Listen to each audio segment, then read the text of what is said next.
Hello, and thanks for joining me. In this little video, I wanted to take you along to somewhere I hadn't been before. The Prince's Islands are a grouping of 9 islands in the Sea of Marmara, just to the south side of the Anatolian side of Istanbul.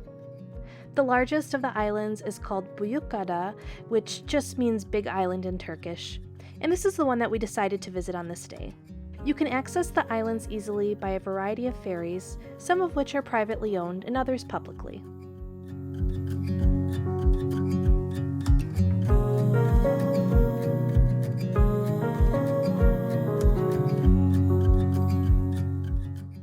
Ferries like these are a fun way to get around the city, and for tourists I think the price is fairly affordable, with the one-way ticket at 57 Turkish lira a person, or roughly $1.78 at today's exchange rate.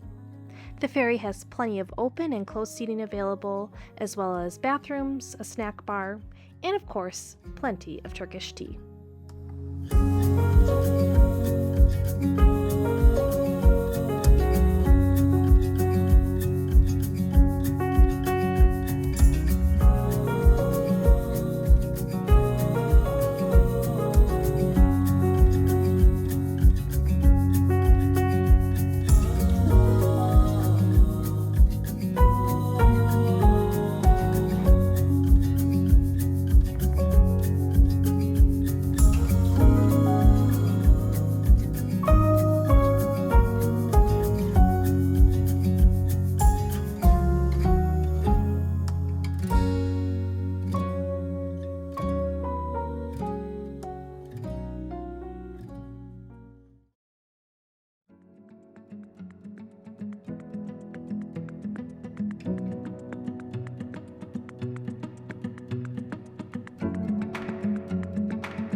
The ride was enjoyable not just for the views of the passing islands, but it was also neat to look back at Istanbul from a distance.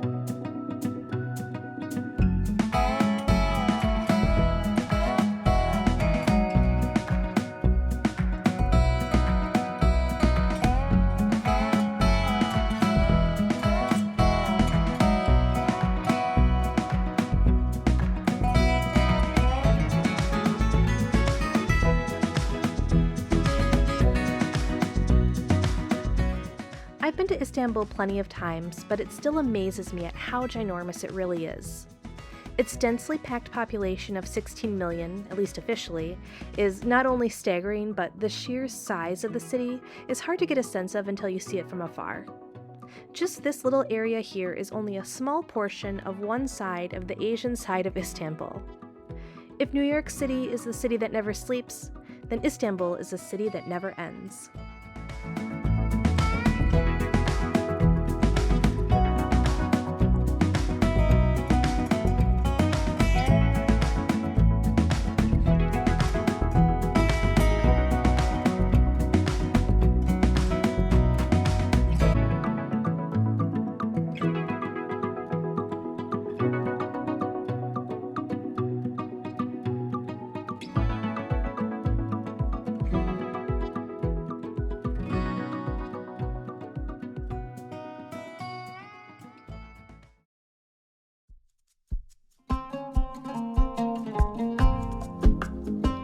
In what seemed like a very short 45 minutes, we arrived at Bykada. The island is a functioning city where people still live year-round, although it is popular as a summertime residence and with tourists alike.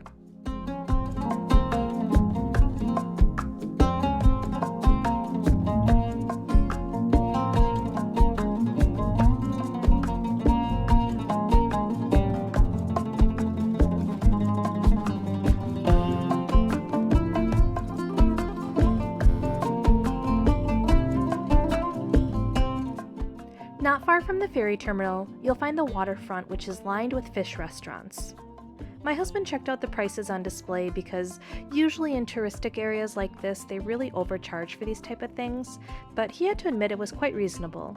He was actually talking with one of the staff members about the prices compared to where we are in Dacia, where they charge an arm and a leg at the waterfront fish restaurants, and the guy working here seemed quite surprised at how inexpensive this was compared to Dacia.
Walking down the back streets was very peaceful, a sort of peace that you'll never find in Istanbul, so I can see why it's a popular retreat.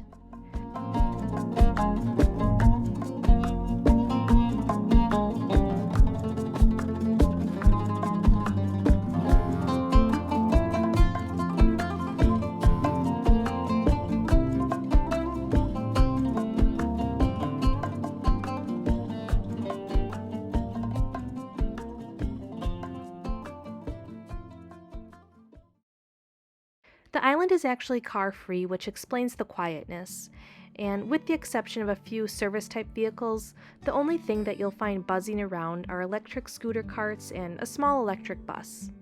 I think you don't notice how bad the sound of vehicles is or the smell of their exhaust until you're completely removed from it.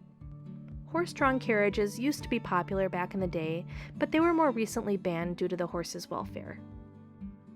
Besides getting around by foot, a must-do activity here is to rent a bike. There are plenty of bike rental shops throughout the downtown area, so you can just kind of walk around and price them out. I'd recommend testing it out first, though, before renting, just to make sure that everything is functioning properly and it's comfortable. Although our bikes technically worked, mine had an incredibly uncomfortable seat, and it was in pretty rough shape.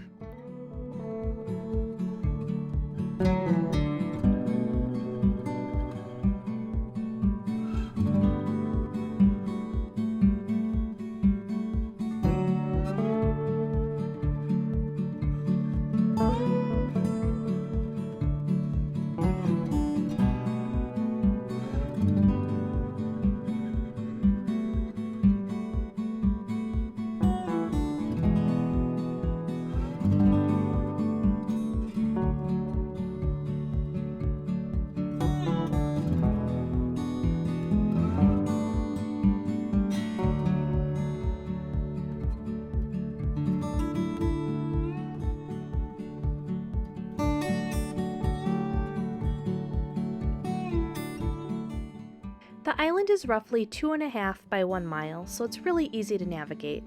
However, there are plenty of steep hills throughout the island, so just keep that in mind. Besides the peacefulness here, one of the big draws are all of the historical homes that there are to view. There are so many restored Ottoman-style mansions on this island, and they're absolutely beautiful to look at and observe all of the details of. For some reason, this area reminded me a lot of San Francisco. I don't know if it was all of the bay windows on the old houses, or the steep hills or trees, but there was something that was bringing back memories for me.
As we made our way around the island, we came across the entrance to Dilburnu Nature Park. This park is actually a peninsula that jets out into the water with a nice pathway around and plenty of tables, which make it the perfect place for a picnic. There's a small fee, but I'd say that it's well worth it for the views alone.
The island was once home to a larger Greek population prior to the exchange of 1923, and there are still many places of historical interest that you can visit here.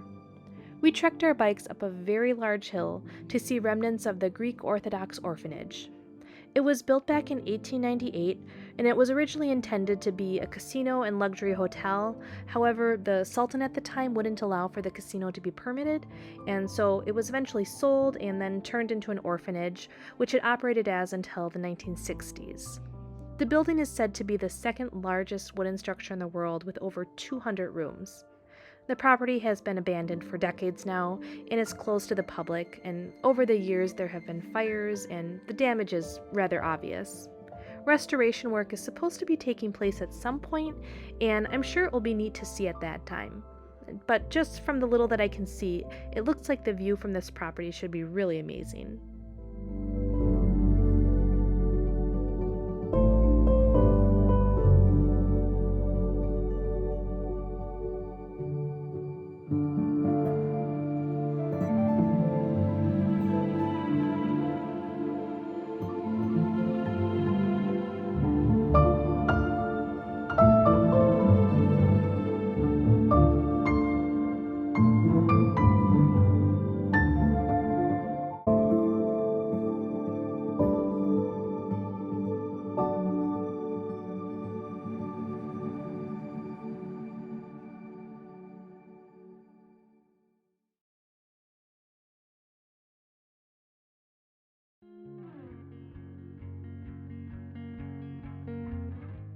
While there is certainly much more to see on this island, the time to return our bikes was up, and we had to catch the ferry back into the city.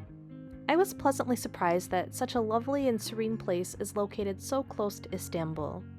We visited in April on a Friday, and it was just right, although I imagine summertime and weekends to be a lot more crowded.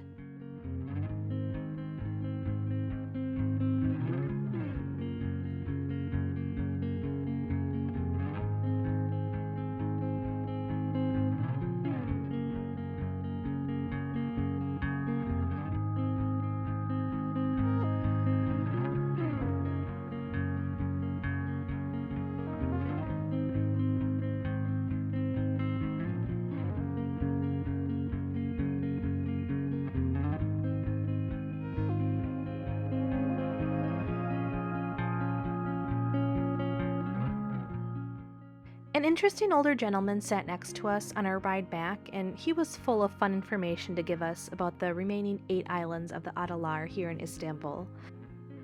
He was talking about this sunken island that was more recently discovered between here and the shoreline, and I actually thought my eyes were playing tricks on me on the ride over because I could have swore I saw some birds standing on the water, and it turns out they were just standing on the exposed part of this sunken island.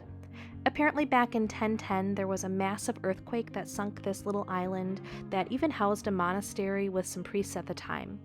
Its existence had been somewhat of a myth, I guess, until recent discoveries. So when the water is low enough, you can actually see bits of the rocks sticking up.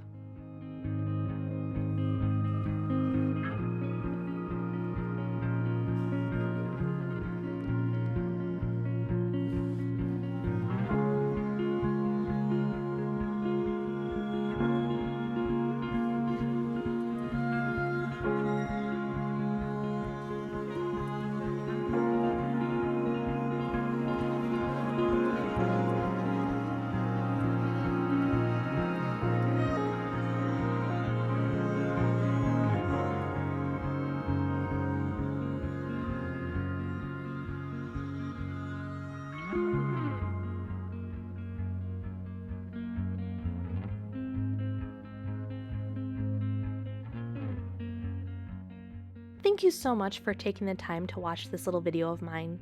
I really appreciate it. And if you'd like to see more from my perspective as an American living in Turkey, please consider subscribing to my YouTube channel and giving this video a thumbs up. Until next time, thanks!